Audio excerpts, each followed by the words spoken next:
L'actualité nous amène aussi à Nantes où une disparition inquiétante est signalée. Un jeune homme de 22 ans n'a plus donné signe de vie depuis 19 jours. Une information judiciaire est ouverte pour enlèvement et séquestration.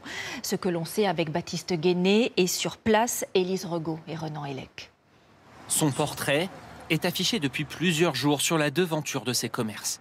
Qu'est-il arrivé à Axel, 22 ans, porté disparu depuis le 22 février dernier?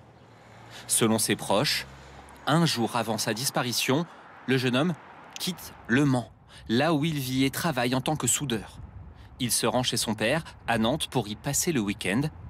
Le lendemain, sa voiture, une Peugeot 208 grise, aurait été aperçue pour la dernière fois à Bouaille, à 16 km de là. Depuis, plus aucune nouvelle, aucune trace du véhicule. La famille, les proches d'Axel, ont demandé à ses commerçants d'afficher des avis de recherche.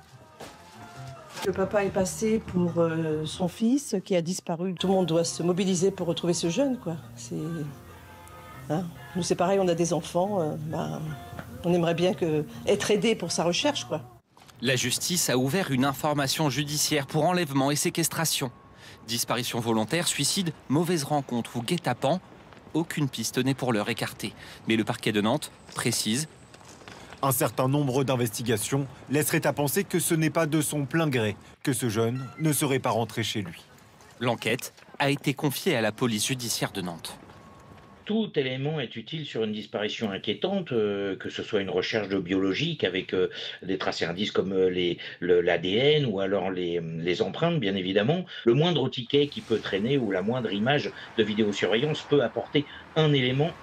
Dans la presse locale, la famille d'Axel a exprimé son inquiétude et appelle toute personne ayant des informations concrètes à se rapprocher des services de police.